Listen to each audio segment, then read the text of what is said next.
and the lost of the whole world by establishing a fund for the lost and the damaged. Let me therefore commend you, Mr. President, for your leadership, your stamina and dedication for steering us through barriers, through challenges, for reaching a historic consensus.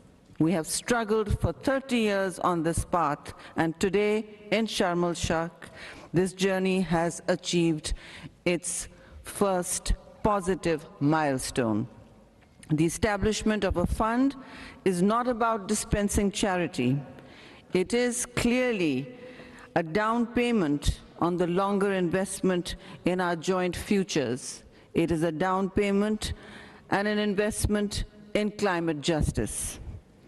I thank everyone, especially our partners and the United Nations, as well as the Secretary General, for responding in a huge way while acknowledging the catastrophic floods in Pakistan that impacted 33 million people and resulted in losses and damages of over $30 billion. Mr. President, we are also encouraged by the decision on the operationalization of the Santiago network on loss and damage.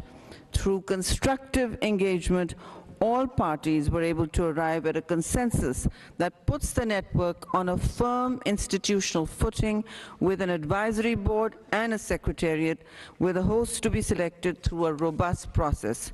Through the network, we look forward to seeing enhanced catalyzation and provision of technical assistance to all our developing countries to better equip us in averting, minimizing, and addressing the losses and damages arising from the adverse and accelerated impacts of climate change. Mr. President, on some of the other issues of significance to the group, let me state that 1.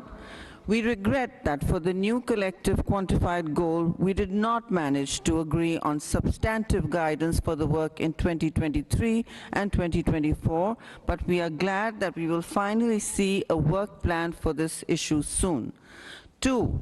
While we note progress on the GGA work program, we regret that substantive elements of the framework could not be elaborated, as was requested by many members of our group. In this context, we look forward to working with partners to elaborate the indicators, matrix, and targets. 3. We welcome the report and recommendations of the KCI, and we want to express our serious concern on the lack of progress on the midterm review of the work plan of the Forum and the KCI. We also emphasize the importance of advancing the work of the Forum and KCI to support the developing countries to understand, assess, and address the impacts of the implementation of response measures. 4. We are concerned about the lack of progress here on the deficit in financing, the formulation and implementation of national adaptation plans. These are crucial tools for countries struggling to build resilience against climate stress.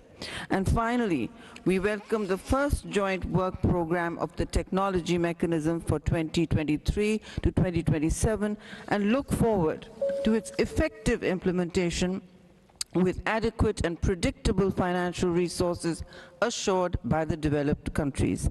In the end, Mr. President, allow me to reiterate that the Group of 77 and China will continue to support the climate change negotiation process in forging common ground for reclaiming our planet for our today, our present, as well as our future generations.